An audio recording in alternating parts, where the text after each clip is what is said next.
ونعوذ بالله من شرور أنفسنا ومن سيئات أعمالنا من يهده الله فلا مضل له ومن يضلل فلا هادي له أشهد أن لا إله إلا الله وحده لا شريك له وأشهد أن محمدا عبده ورسوله يا أيها الذين آمنوا اتقوا الله حق تقاته ولا تموتن إلا وأنتم مسلمون يا أيها الذين آمنوا اتقوا الله وقولوا قولا سديدا يصلح لكم أعمالكم ويغفر لكم ذنوبكم ومن يطع الله ورسوله فقد فاز فوزا عظيما أما بعد فإن أصدق الحديث كتاب الله وخير الهدي هدي محمد صلى الله عليه وآله وسلم وشر الأمور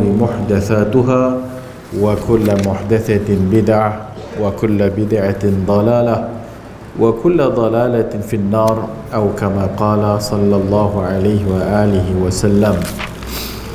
Kita dalam bab husnul khuluq, bab husnul khuluq, akhlak yang baik, hadis yang ke-627.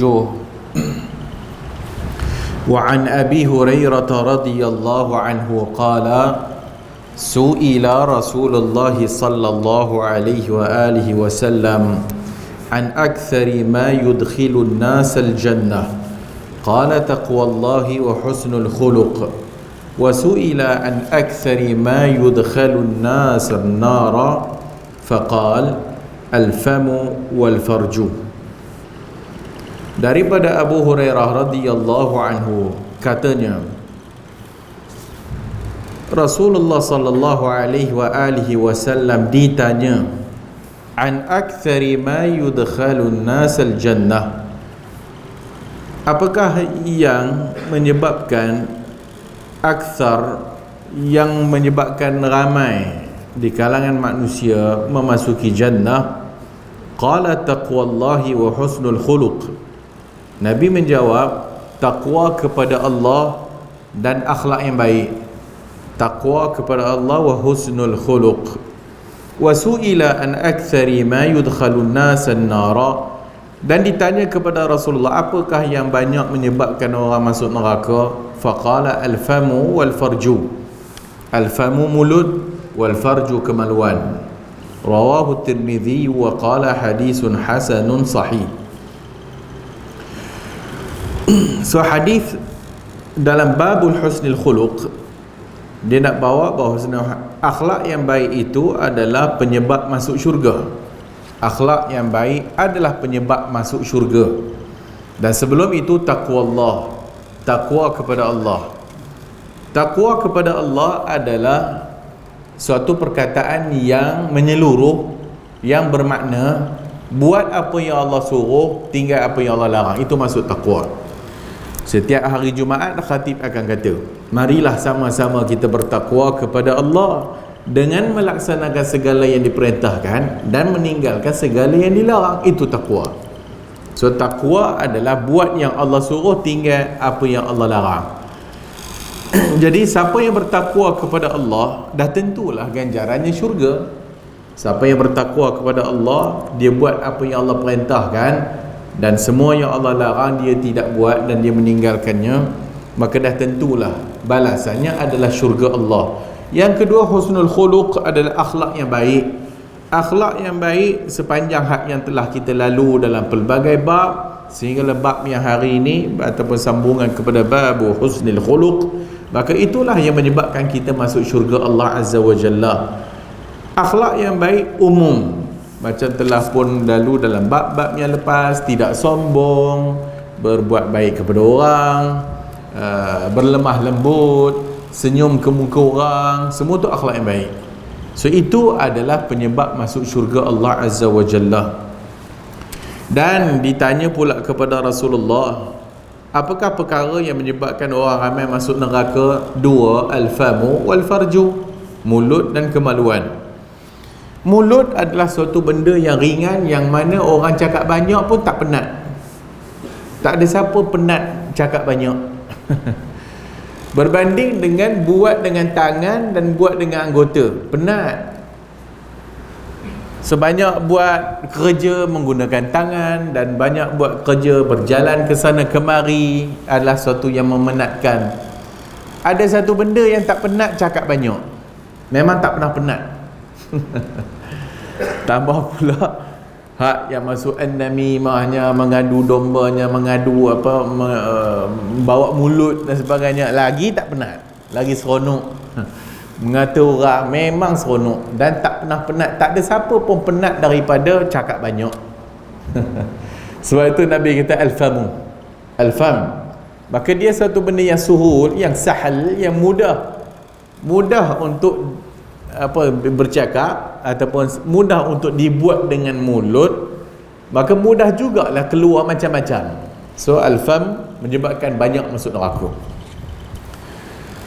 Sehingga Nabi SAW menyatakan, hal yakubbun nasu ala madakhirihim, orang manusia dicampakkan ke dalam neraka Allah dan disembamkan mukanya di dalam neraka Allah ala madakhirihim atau ala wujuhihim, kerana disebabkan illa hasaidu alsinatihim, mereka semua disebabkan lidah mereka. Maka lidah menyebabkan kita disembamkan muka kita dalam neraka Allah Azza wa Jalla. Yang kedua adalah al-farju, kemaluan. Yang dimaksudkan dekat sini adalah mendatanginya dengan benda yang haram lah, berzina dan sebagainya. Wa anhu, berikutnya, wa an Abi Hurairah wa anhu radhiyallahu anhu qala Rasulullah sallallahu alaihi wa alihi wasallam, akmalul mu'minina imanan ahsanuhum khuluqan wa khiyarukum khiyarukum linisaihim. Berkata Rasulullah sallallahu alaihi wasallam, akmalul mu'minin imanan, orang mukmin, orang beriman yang paling sempurna imannya adalah ahsanuhum khuluqan, adalah akhlaknya yang baik. So itu orang yang paling sempurna iman. Orang yang paling sempurna iman adalah orang mukmin yang akhlaknya baik. So kalau orang mukmin itu akhlaknya baik, maknanya imannya sempurna. Kalau seorang mukmin akhlak tak elok, maka imannya belum sempurna lagi. Wa khiyarukum khiyarukum linisaihim, dan orang sebaik-baik kamu adalah orang yang baik kepada perempuannya, kepada isterinya. Dan dalam hadis yang lain, Nabi SAW menyatakan, wa ana, dan aku adalah orang yang paling bagus kepada isteri-isteriku. Sebagai contoh untuk kita mencontohi baginda Nabi SAW, dia baik dengan orang, akhlaknya baik, pergi dengan orang puji akhlaknya bagus dan sebagainya. Tapi dengan bini akhlaknya buruk, buruklah. Dengan orang, ya memang disuruh berakhlak baik dengan orang, tapi orang yang lebih utama diakhlakkan baik kepadanya adalah isteri lah. Orang yang paling dekat dan paling dekat dan paling dekat, berikutnya baru yang jauh, yang jauh, yang jauh. Macam dah banyak kali kita sebut, jiran yang paling utama sebelah rumah, berikutnya yang selang 1, berikutnya selang 2, berikutnya selang 3, selang 4, selang 5. Yang lebih-lebih kena buat baik yang sebelah rumah, bukan yang 10 rumah ke sana. 10 rumah ke sana pun kena buat baik juga, tapi kita duk pergi pulun buat baik kepada 10 rumah hujung sana, rumah sebelah kita duk caci maki dia. Tak boleh lah. Rumah sebelah kita duk bergaduh. Maka dalam Islam, konsepnya yang paling dekat itu lebih aula, lebih utama untuk kita penjaga. Berikutnya baru yang jauh sikit, yang jauh sikit, yang jauh sikit, yang jauh. Sama lah macam family. Maka keluarga kita pun macam tu juga. Yang paling bagus, yang paling baik untuk kita lebih jaga adalah anak-anak kita, mak bapak kita, berikutnya pakcik kita, makcik kita, sepupu kita, berikutnya 2 pupu, 3 pupu, dan berikutnya dan berikutnya. Jadi khiyarukum linisaihim adalah Nabi SAW. Dia buat kerja rumah. Orang tanya kepada Aisyah radhiyallahu anha, apa yang Nabi buat dekat rumah? Aisyah pun jawab, maka dia duk membantu buat kerja rumah. Maka Nabi jahit baju, Nabi serika baju. Nabi tolong isteri. Orang zaman sekarang salah faham. Dia salah faham. Kan banyak disebut dalam duk sibuk bahas dalam media sosial dan Facebook dan sebagainya. Dia kata, mana ada dalam Islam kerja bini adalah bagi makan suami. Mana ada dalam Islam kerja bini masak untuk laki dia. Mana ada dalam Islam kerja bini sereka baju laki dia. Tak ada job description yang macam tu dia. Maka dia nak kata suami masak sendirilah. Suami gosok baju sendiri, suami buat kopi sendiri.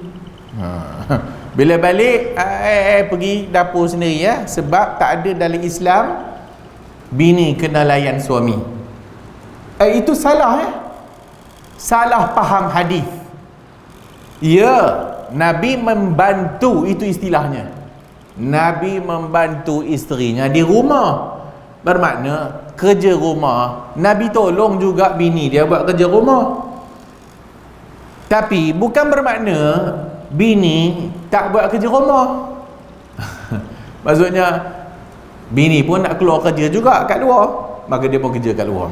Sehingga urusan rumah tangga langsung tak diherankannya, kerana dia kata itu bukan kerja bini. Habis kerja siapa? Kerja laki?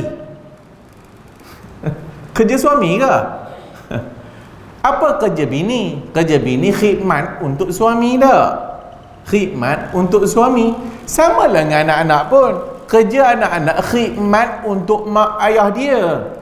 Memang tak ada dalam Islam kata anak-anak wajib disediakan ataupun dimasak oleh bapa mak dia. Mana ada Islam kata mak bapa wajib masak untuk anak dia. Tapi maksudnya tanggungjawab mak ayah memang mesti memberikan nafkah ataupun memberi tanggungjawabnya terhadap anak-anak, dan anak-anak juga mesti berkhidmat kepada mak ayah dia. Maka datanglah hadis, wahai Rasulullah, siapa lebih utama untuk aku buat baik? Ummuk, emak engkau. Siapa lebih utama berikutnya? Emak engkau lagi. Berikutnya siapa? Emak engkau. Berikutnya lagi baru bapa engkau. Yang keempat. Apa maksud hadis ni? Hadis ni maksudnya khidmat untuk mak lebih-lebihlah, sebab mak memang memerlukan kepada khidmat anak-anak dia. Orang lelaki, bapa, biasanya anak-anak tak tolong pun dia okey je, sebab dia lelaki, dia boleh buat kerja sendiri. Maka dalam hadis itu maksudnya orang yang lebih utama untuk berkhidmat kepadanya adalah mak. Bukan bermakna mak lebih utama daripada bapa. Tak maksud gitu. Tengok ni mak 3 kali ya, mak baru bapa. Habis syurga bini kat siapa? Syurga bini kan dekat suami dia. Maka tak suami dia dulu. Maksudnya bapa dia dulu baru mak dia. Tapi hadis tu bermaksud khidmat. Macam tu juga isteri kerjanya khidmat untuk suami dia. Maka sebab tu datang hadis, kalau boleh makhluk sujud kepada kaki makhluk, dah aku suruh bini sujud kepada kaki suami. Apa maknanya? Apa maknanya? Maknanya khidmat untuk suami lah. Ya, memang tak dinyatakan masak, gosok baju, basuh baju, sidai baju, tak dinyatakan. Tapi semua dalam kerangka maksud khidmat, maka masuk dalam bab tu. Dan suami pun kena berhati perut dan tiru akhlak Nabi, tolong isteri. Nabi buat begitulah, Nabi tolong isteri dia. Maka jangan salah faham. Ni perempuan-perempuan model lah, perempuan-perempuan dulu okey kan, generasi sebelum tak ada masalah. Ni generasi baru ni, budak-budak muda, generasi baru ni. Tambah pula dia dengar ceramah ustaz kata tak, dia dengar ceramah ustaz, memang tak ada job scope bagi bini, tak dia khususkan hak ni untuk laki, hak ni untuk bini dah. Sebab itu hak wajib bagi lelaki, yang wajib bagi nafkah kepada isteri lelaki. Perempuan tak wajib bagi nafkah kepada laki. Dan kalau bininya tak bekerja pun, laki wajib menanggung isterinya. Maka bila dah suami wajib menanggung isterinya, dan laki yang kena keluar mahar untuk berkahwin dengan seorang perempuan, bermakna apa? Di situ pun dah faham dah. Bermaknanya maka isteri adalah berkhidmat untuk suami. Banyak kali dah kita nyatakan, setiap kerja dan setiap lelaki dan perempuan, Allah telah ciptakan baginya masing-masing punya kerja, dan masing-masing punya tanggungjawab, dan masing-masing punya bahagian. Maka bahagian lelaki bagi nafkah, bahagian perempuan khidmatlah pula untuk suami dia. Perang tak wajib untuk isteri, perempuan tak wajib perang, yang wajib perang laki. Bila kerajaan perintahkan perang, maka yang wajib keluar itu adalah lelaki, perempuan tak wajib perang. Perempuan tak payah buat apa pun tak apa, tapi dia taat kat lelaki, dia dapat syurga dah. Dia taat kat lelaki dia, dan dia suka bagi khidmat kepada lelaki dia seronok dengan dia, dia syurga dah. Tak payah angkat senjata jihad, tak payah. Duduk rumah khidmat laki, syurga Allah dapat dah. Laki tak taat bini tak dapat syurga, laki taat bini tak dapat syurga. Laki kalau taat kepada bini dia, tak ada syurga untukmu. Dia kena kerja keluar, cari nafkah untuk anak bini, dan dia kena pergi berjihad, dan dia kena pergi kena dengan tu kerja laki lah. Perempuan tak wajib semayang jemaah dekat masjid, laki kena semayang jemaah kat masjid. Perempuan tak wajib, dan perempuan tak wajib jemaah pun. Perempuan tak wajib jemaah pun. Nanti kita sebut juga, habis tu ustaz, macam mana perempuan nak dapat 25 markah? Boleh tak? Tak aci lah. Laki pergi masjid semayang berjemaah dapat 20 kali markah, 25 markah atau 27. Kami ni duduk rumah. Dia itu kelebihannya Allah bagi kat laki lah. Laki tak ada sekarang, tak ada perang jihad, tak ada. Perempuan beranak meninggal dapat pahala syahid dah. Laki tak beranak. Mana haji, laki pun nak mengandung beranak jugalah. Tak. Sebab Allah Ta'ala tak jadikan demikian. Maka masing-masing ada afdal, masing-masing ada kelebihan yang Allah Ta'ala berikan kepada masing-masing. Maka buat je apa yang Allah perintahkan dan apa yang Nabi perintahkan, maka kita akan dapat syurga Allah Azza wa Jalla. Maka khiyarukum wa khiyarukum li nisaihim.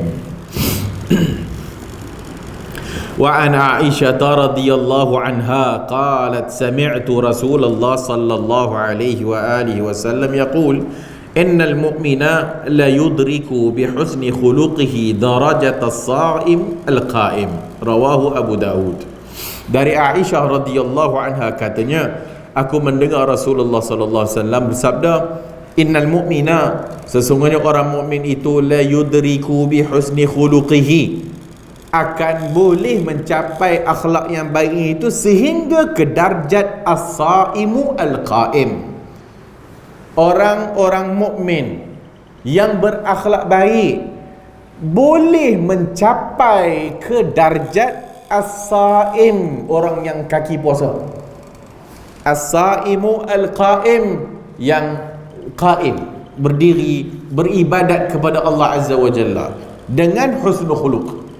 Ini bermakna kena berakhlak baik.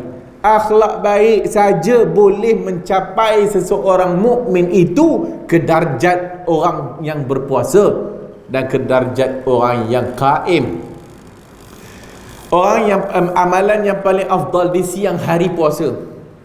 Amalan yang paling afdal di siang hari adalah puasa. Amalan yang paling afdal di malam hari adalah al-qaim, qiyamul lail. Bagi malam al-qaim. Maka amalan yang siang hari yang terbaik puasa dan malamnya itu qiyam itu, siapa berakhlak baik boleh capai dah. Siapa berakhlak baik boleh capai ke darjat as-saimu al-qaim. Tapi bukanlah bermakna dia tak payah puasa. Dan bukan bermakna kalau macam tu kita berakhlak baik je lah, tak payahlah puasa sunat, tak payahlah mendirikan malam. Tu pun salah juga. Itu nak bagi tahu, hadis ni nak bagi tahu betapa tingginya darjat orang yang akhlaknya baik. Dia mampu mencapai sehingga ke martabat orang yang berpuasa dan orang yang mendirikan malam hari beribadat kepada Allah Azza wa Jalla. Hadis sahih. Wa an Abi Umamah Al-Bahili radhiyallahu anhu, daripada Abu Umamah Al-Bahili radhiyallahu anhu katanya, qala Rasulullah sallallahu alaihi wa alihi wasallam, ana za'imun bi baitin fi rabadil jannah liman taraka al-mira wa in kana muhiqqan, wa bi baitin fi wasatil jannah liman taraka al-kadhib wa in kana mazihan, wa bi baitin fi a'la al-jannah liman hasuna khuluquhu. Kata Nabi sallallahu alaihi wasallam, ana za'imun, aku za'im, dhaminun, aku adalah penjamin, ana dhaminun atau za'imun bi baitin fi rabadil jannah, di di suatu rumah fi rabadil jannah, suatu rumah di halaman syurga. Liman, untuk siapa? Untuk orang yang meninggalkan mira. Al-mira' ni maksudnya berdebat. Al-mira' maksudnya berdebat. Wa in kana muhiqqan, walau dia layak, walau dia berhak. Maksudnya dia layak berdebat tapi dia tak mau berdebat, dia tinggalkan al-mira'. Hak ni maksudnya al-mira' berperdebatan yang tak memberi manfaat, perdebatan yang tidak memberi manfaat. Tapi kalau perdebatan yang meninggikan kalimat Allah, mempertahankan sunnah Nabi sallallahu alaihi wasallam, maka itu disuruh. Orang yang mampu berdebat mempertahankan agama Islam, wajib berdebat bagi dia. Sebagaimana ayat Quran, kita berdakwah kepada Allah Ta'ala ni bil hikmah wal mau'izatil hasanah wajadilhum billati hi ahsan. Pertama dengan hikmah, kebijaksanaan, hikmah, cara elok. Wal mau'izatul hasanah, dengan berikutnya peringatan yang baik. Berikutnya wajadilhum billati hi ahsan, berdebat dengan mereka dengan cara yang baik. So ada kalanya perlu debat, ada kalanya tak payah debat, terutamanya kepada orang yang tak memberi apa-apa manfaat dalam perdebatan. Tak payahlah debat dengan dia. Imam Ahmad tak suka perdebatan al-mira'. Kenapa? Kerana perdebatan yuqasil qulub. Kerana perdebatan ini pada kebiasaannya mengeraskan hati. Sebab bila kita berdebat, pada kebiasaannya kita nak mempertahankan hujah kita lah. Banyaknya debat mempertahankan hujah, walau dia tahu dia salah, walau dia tahu dia salah, dia tetap pertahankan hujah dia. Sebab nak debat, nak menang, maka itu yuqasil qulub, maka itu akan mengerahkan hati. Wa in kana muhaqqan, dan Nabi itu dhaminun, penjamin bagi rumah fi wasatil jannah, rumah di tengah-tengah syurga, liman tarakal kadhib, bagi orang yang meninggalkan bohong, bagi orang yang meninggalkan bohong. Wa in kana mazihan, walaupun berlawak, walaupun bergurau. Maka bergurau tak boleh bohong, walaupun buat lawak tak boleh bohong. Maka siapa yang pertama tadi meninggalkan mira', meninggalkan perdebatan, walaupun dia layak, walaupun dia itu di pihak yang benarkah, dan perdebatan itu tak menjadikan bermanfaat untuk dirinya, untuk agamanya, maka dia tinggalkan, maka dia dapat rumah fi rabadil jannah, di sekeliling syurga. Siapa yang meninggalkan hak yang kedua, meninggalkan bohong, wa in kana mazihan, walaupun bermazih, berlawak, maka dia rumahnya wasatil jannah, di tengah syurga. Wa bi baitin fi a'lal jannah, dan satu rumah lagi di a'lal jannah, di atas syurga, maksudnya syurga yang paling tinggi ataupun di atas daripada syurga, liman hasuna khuluquh, bagi orang yang akhlaknya baik. Maka bagi orang yang akhlaknya baik, rumahnya bi a'lal jannah, paling tinggi sekali dalam syurga. Maka itu adalah fadilat husnul khuluq. Wa an Jabir radhiyallahu anhu anna Rasulullah sallallahu alaihi wa alihi wasallam qala, daripada Jabir radhiyallahu anhu adalah Nabi SAW bersabda, inna min ahabbikum ilayya wa aqrabikum minni majlisan yaumal qiyamah ahasinakum akhlaqa. Sesungguhnya, inna min ahabbikum ilayya, sesungguhnya orang yang paling aku cinta, yang paling aku cintai, aqrabukum minni majlisan yaumal qiyamah, dan paling dekat tempat duduknya dengan aku di dalam syurga, ahasinakum akhlaqa, orang yang akhlaknya baik. So orang yang akhlaknya baik adalah orang yang paling Nabi suka dan paling duduk dekat dengan Nabi dekat yaumul qiyamah, pada hari kiamat. Wa inna abghadakum ilayya, dan orang yang paling aku benci, wa ab'adakum minni yaumal qiyamah, paling jauh daripadaku pada hari kiamat, arsarsarun wal mutasyaddiqun wal mutafayhiqun. Al-sarsarun wal mutasyaddiqun wal mutafayhiqun. Qalu ya Rasulullah, ya Rasulullah, qad alimna sarsarun, wahai Rasulullah, kami dah tahu dah sarsarun tu apa, wal mutasyaddiqun tu apa. Tetapi apa makna al-mutafayhiqun? Apa makna al-mutafayhiqun? Apa benda? Tak sebut pun payah lah. Sama je sebenarnya. Sarsarun wal mutasyaddiqun wal mutafayhiqun. Qala, kata Nabi, al-mutakabbirun, al-mutakabbarun, orang yang sombong. Al-mutafayhiqun adalah orang yang sombong. Rawahu Tirmizi wa qala hadisun hasan. Ar-sarsar, sarsarun, sarsar itu adalah, dia kata, kasirul kalam takallufan, banyak sangat cakap, banyak cakap. Kasirul kalam takallufan, banyak cakap dan lebih-lebih pula cakapnya tu. Wal mutasyaddiq pula al-mutatawilu, angkuh. Mutatawil, cakap banyak tambah ada angkuh. Ala nas bi kalamihi wa yatakallamu bi mil'i fihi tafasuhan wa ta'ziman li kalamih. Dah cakap pula cakap banyak, angkuh pula tu. Kemudian wal mutafayhiq, mutafayhiq juga maksudnya cakap banyak juga. Al-imtila'u, penuh mulut dia. Wa huwa alladhi yamla'u famuhu bil kalam, memenuhkan mulutnya dengan cakap-cakap. Wa yatawassa' fihi, banyak cakap daripada ayat awal.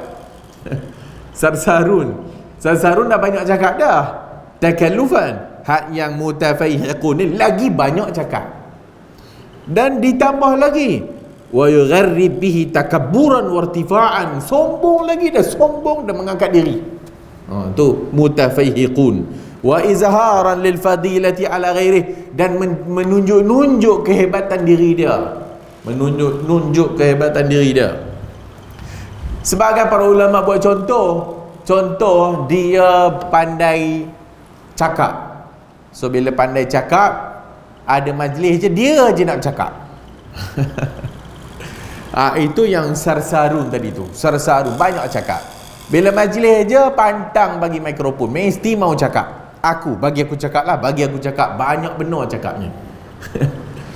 Yang kedua, mutasyaddiqun. Mutasyaddiq, memenuhkan mulut juga, penuhkan. Mutasyaddiq, syidq ni rahang ni, tulang rahang bawah ni. So sebagai ulama buat contoh, banyak cakap, lepas tu ada sikit mau up diri. Orang ni semua tak erti bahasa Arab, dia asyik bahasa Arab dia cakapnya, cakap Arab je, orang ni tak faham apa pun. Bukan nak mengajar, tapi nak menunjuk yang dia tu terror. Maksudnya nak menunjuk dia tu terror. Sama juga yang tadi al-mutafayhiqun, al-mutakabbirun, ditambah kesombongan, tunjuk hebat. So ini semua adalah orang yang paling jauh dengan Rasulullah pada hari kiamat besok, dan Nabi paling benci. Apabila Nabi suka bermakna Allah suka, bila Nabi tak suka bermakna Allah pun tak suka. Maksudnya orang banyak cakap ni, terlampau banyak cakap sangat. Bila banyak cakap, banyaklah kesalahan. So bila banyak kesalahan, banyaklah dosa. Itu maksud banyak cakap. Terlebih-lebih pula cakapnya. Bukan suruh diam. Islam pun tak suruh diam. Diam daripada pagi sampai ke malam pun tak boleh. Itu jahiliyah. Duduk dengan kawan, diam je kerjanya. Orang pun kata, kau ni apa? Dia ni apa? Dia bisu ke apa entah? Tanya sepatah, jawab sepatah. Tanya sepatah, jawab sepatah. Pun masalah juga. Banyak cakap pun masalah juga. So biar bersederhana, dan cakap bila perlu, dan cakap benda yang baik. Berikutnya,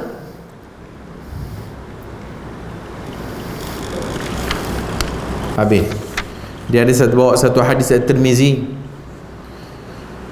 fi tafsiri husnil khuluq, dalam menafsirkan makna husnul khuluq, akhlak yang baik ni, kata dia huwa talaqatul wajh wa bazlul ma'ruf wa kaful azar. Maksud husnul khuluq juga adalah talaqatul wajh, muka yang berseri-seri. Talaqatul wajh wa bazlul ma'ruf, suka buat ma'ruf dan menolong orang, ma'ruf, wa kaful azar, dan menahan diri daripada buat jahat dengan orang. Buat jahat dengan orang maksudnya mulut pun dijaga, tangan pun dia jaga. Min husnil islamil mar'i, bagi orang Islam yang terbaik adalah tarkuhu ma la ya'ni, dia tak buat apa yang tidak memberi manfaat untuk dirinya. Talaqatul wajh, berseri muka. Muka kita ni kalau berseri depan orang, itu akhlak yang baik.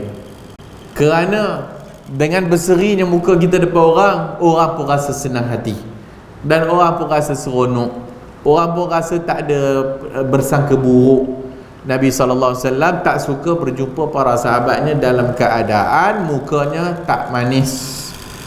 Pagi tadi kita ada baca satu hadis walaupun dhaif dari sudut sanadnya.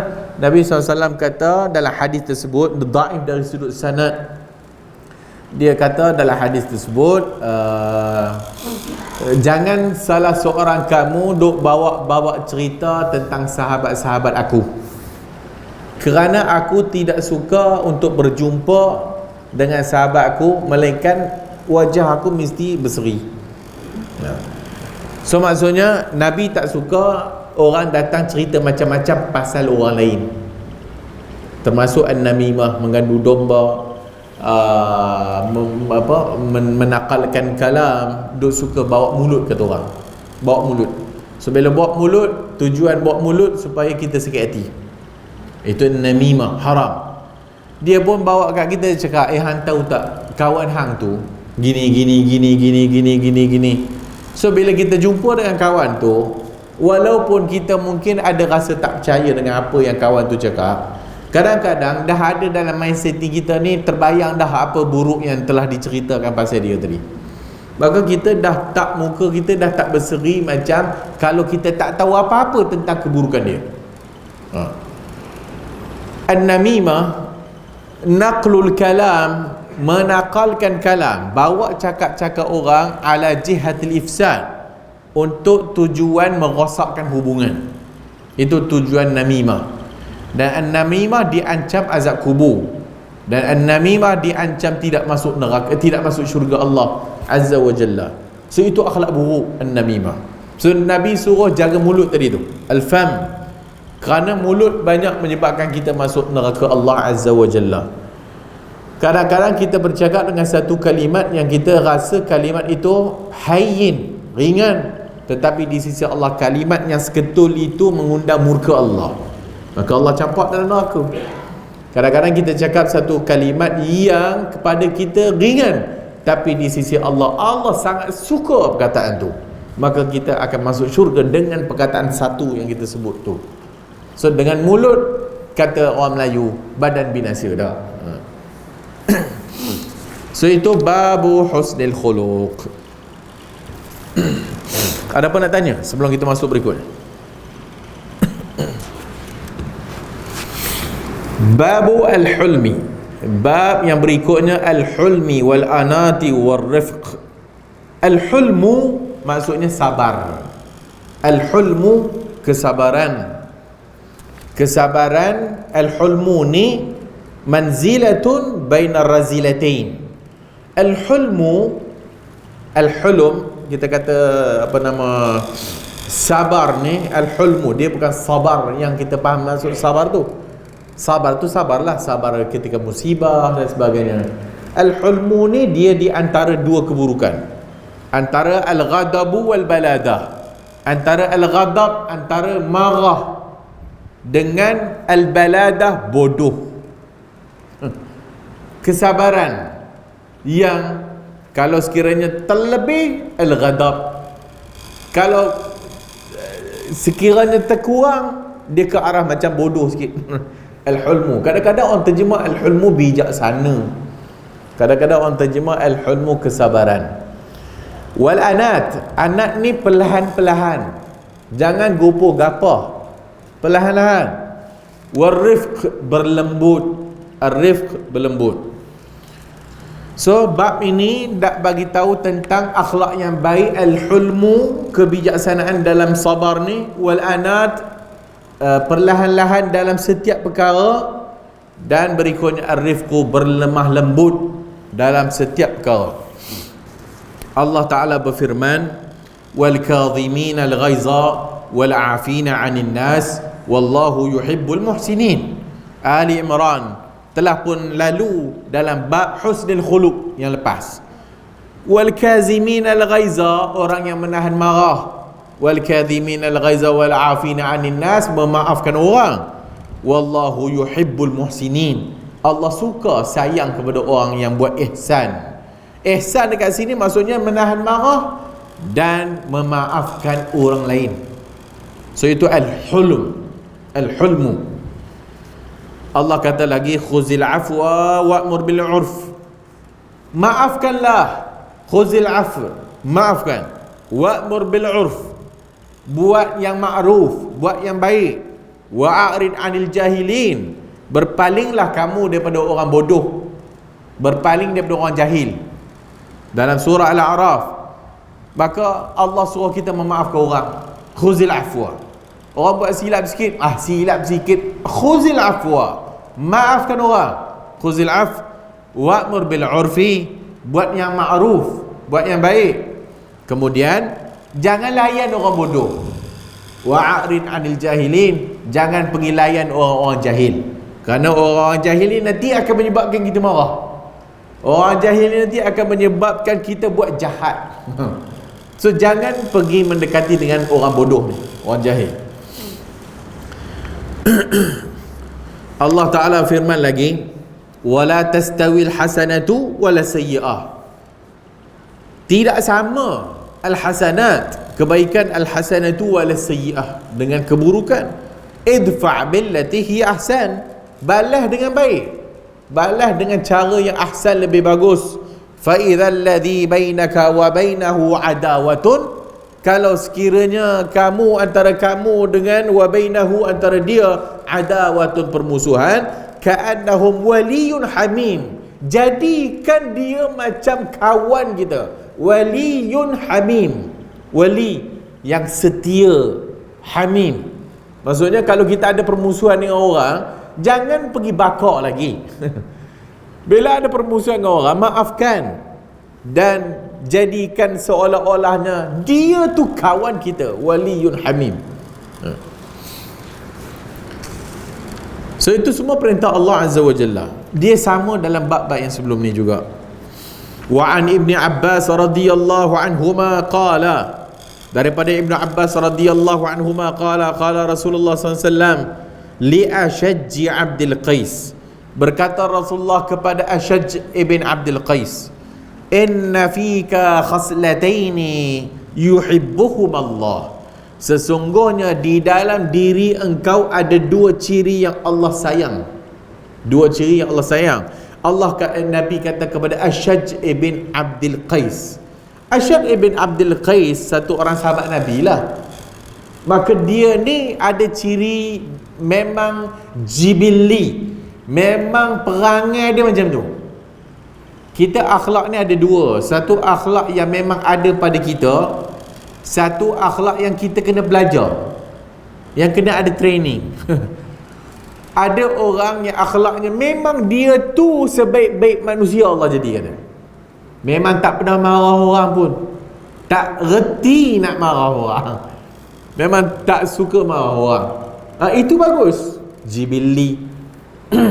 Ada orang dia cakap pun cakap slow. Ada orang memang mukanya muka senyum aja, tak pernah mukanya masak.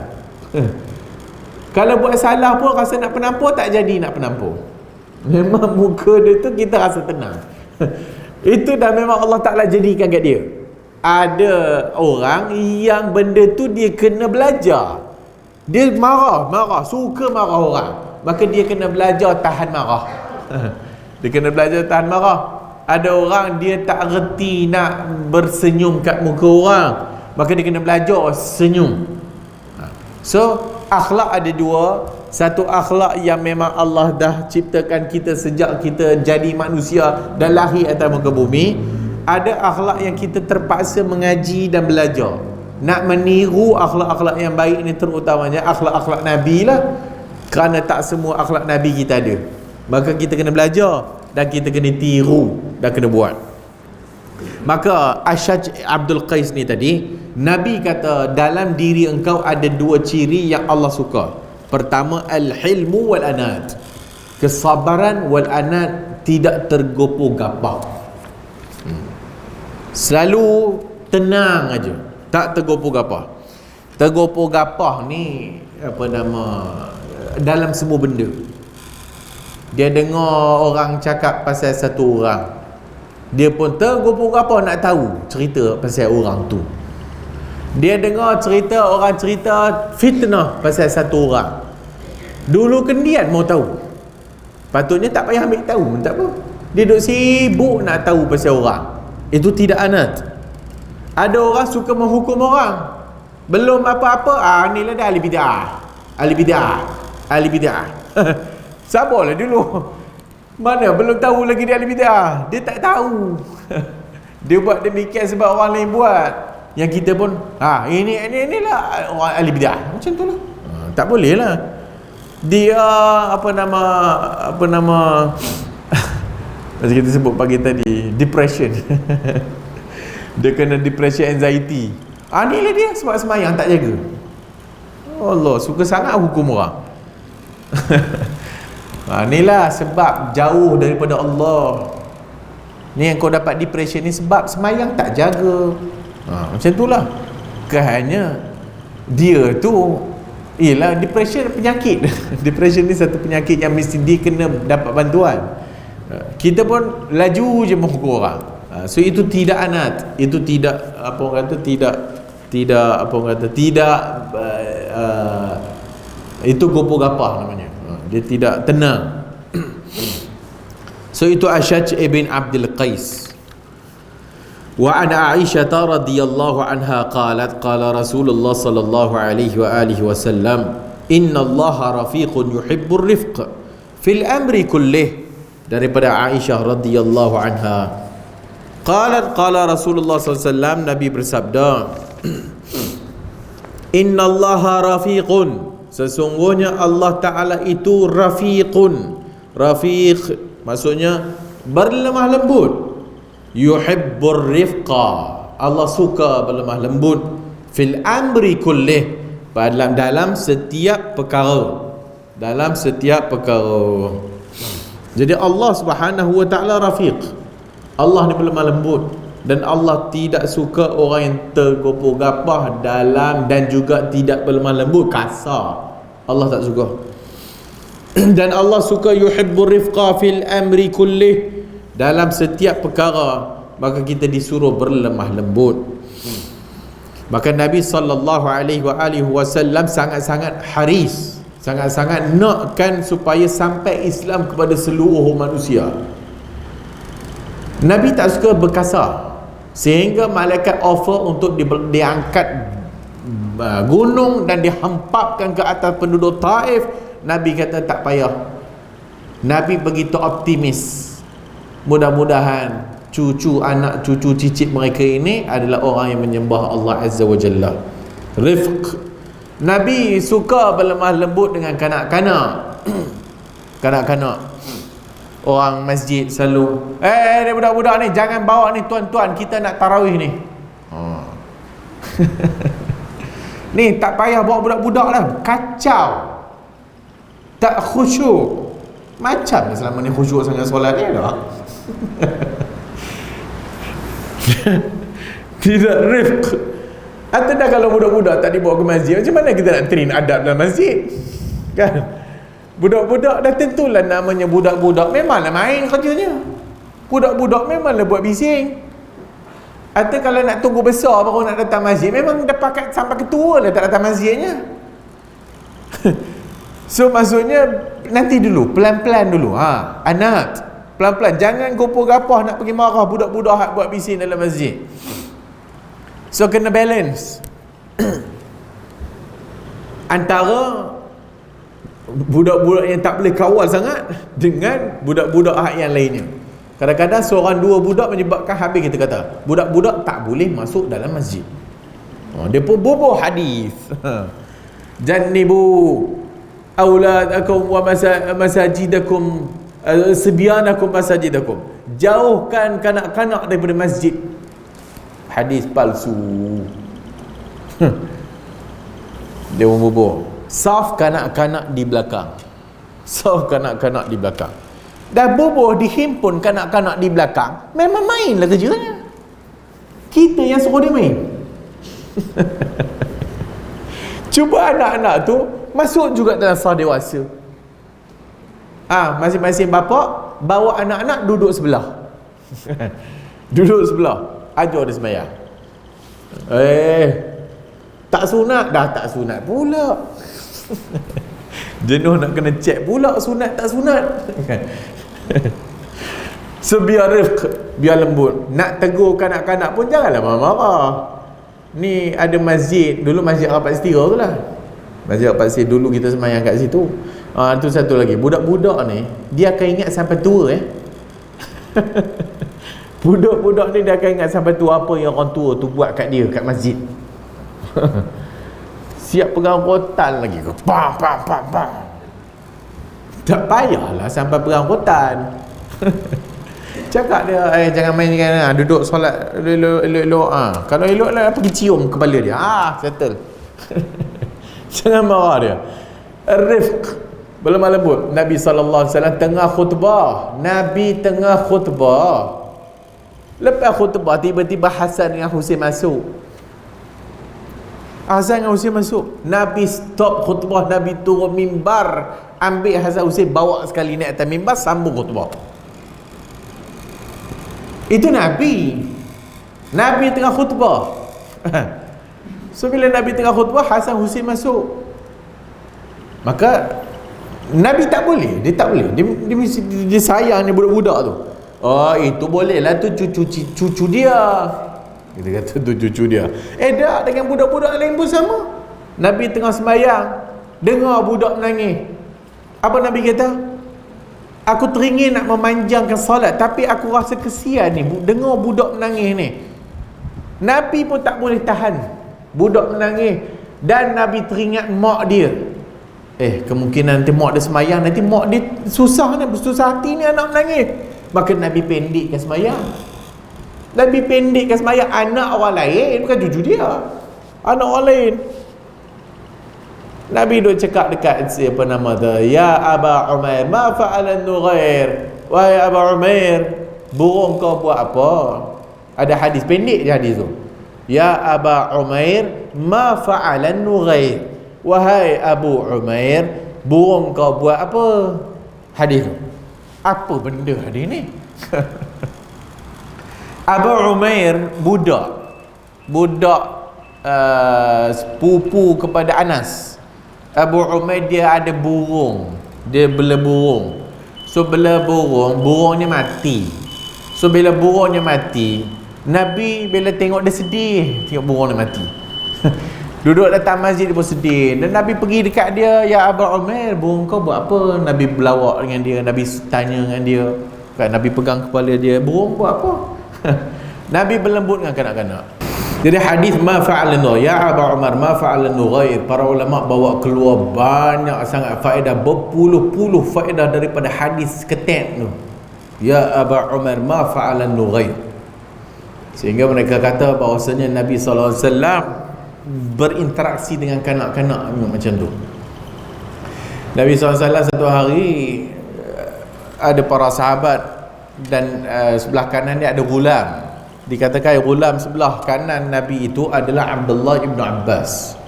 Sebahagian kata Al-Fadl ibn Abbas. Dan selain sebelah kiri dan berikutnya adalah asyakh, para sahabat yang kibar, para sahabat besar. Sebahagian riwayat kata Khalid ibn Al-Walid. Berikutnya. Bahkan Nabi diberikan minuman. Fasyariba min, Nabi minum daripada minuman tersebut. Kemudian sunnahnya apa? Kanan kan? Sunnahnya kita kanan. So bagi orang kanan sampai habis lah. Tapi belah kanan itu budak, gulam. Dan sebelah kiri ni orang tua, asyikh. Kalau kita bagi orang tua dulu tu kalau kita. Dan oleh kerana belah kanan ni budak, maka itu hak dia Nabi bagi. Dan Nabi minta izin dulu kat Abdullah bin Abbas atau budak ni, budak boleh tak bagi orang tua dulu? Boleh tak bagi orang tua dulu? Ibn Abbas cerdik. No. Aku tak akan bagi hak aku kat orang lain. Aku mau dulu. Ni aku mau bila bekas Nabi ni aku mau dulu. Maka Nabi pun bagi kat dia. Sebab hak dia budak. Orang tua nanti kemudian Nabi meraihkan hak kanak-kanak, hak budak-budak. Itu Nabi rifq, sangat berlemah lembut dengan kanak-kanak. Kita dak lah. Kita orang tua bagi orang tua dulu ya. Budak-budak pergi main belakang.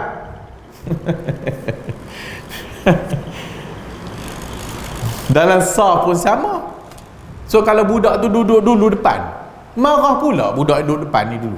Budak-budak apa duduk belakang imam, pergi belakang. Yang orang tua tak mau duduk depan. Orang tua semua mau duduk belakang.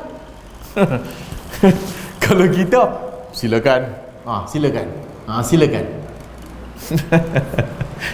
So pertama, rebut, kita patut rebut dulu. Jangan bagi orang. Bila makan kat belakang, kalau ada makan kat belakang tu, bagi orang dulu. Tak apa bagi. Macam tu lah. Makan bagi orang dulu. Saf pertama, no, aku dulu. So budak-budak dulu. Tak boleh tarik budak ke belakang. Tak boleh tarik budak ke belakang.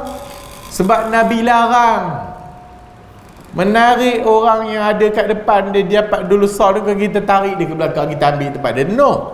Itu hak dia. Tak boleh. Hatta budak belum balik pun lagi. Hatta orang tua tak mau duduk, dia duduk dulu. Padan dulu. Walaupun ada hadis liyalini ulul ahlami wan nuha, hendaklah orang yang berada di belakangku ulul ahlami wan nuha, orang yang dah baligh dan juga orang yang reti hukum hakam solat lah. Tapi itu bukan bermakna boleh tarik budak-budak yang telah ada duduk dekat saf pertama ke belakang. Tak boleh. Maka dalam Islam, budak-budak pun dia ada hak dia. Dan budak-budak pun kita kena bagi hak dia. Dan itu masuk ar-rifq. Maka Nabi berlemah lembut dengan kanak-kanak, Nabi berlemah lembut, hatta binatang pun Nabi lemah lembut. Bukan orang, binatang pun Nabi bagi hak dia. Dan Nabi berlemah lembut kepada haiwan.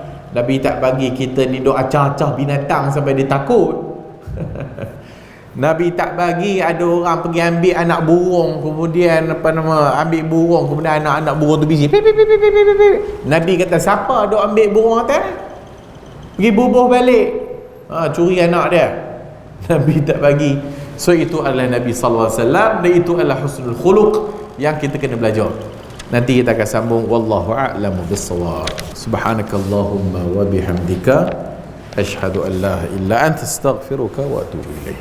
Bismillahirrahmanirrahim. Assalamualaikum warahmatullahi wabarakatuh. Tujuan saya memberi sedikit sepatah dua kata ni untuk memaklum kepada tuan-tuan yang kami merupakan media yang merakam kuliah-kuliah asatizah sunnah di Ipoh Perak terutamanya, dan kami lebih mengharap kepada bantuan dari segi infak bulanan bagi tujuan gerak kerja lah. Antaranya kita nak servis kita punya barang-barang, peralatan, equipment, kemudian membayar gaji kita designer dan juga internet bulanan. Samping itu kita ada buat daurah-daurah ilmiah, dan daurah ni pula kita bagi percuma saja. Makan kita bagi, kemudian kita bagi buku daurah. Kita sasarkan daurah ni bulanan lah. Sebab itu pada poster kami ada beritahu yang kita minta infak ni antara tujuan lain adalah untuk daurah bulanan juga, selain daripada gerak kerja lah, insyaAllah. Dan pada tuan-tuan yang nak infak ke akaun di bawah ni, akaun di bawah ni adalah akaun pertubuhan, pertubuhan kebajikan Mishkah Kinta Perak. Di situ kami akan gunakan duitnya untuk gerak kerja, daurah-daurah ilmiah yang percuma. Kita tak ada yuran ke apa, tak ada, yang semua percuma je kita bagi, insyaAllah. Allahu alam. Assalamualaikum warahmatullahi wabarakatuh.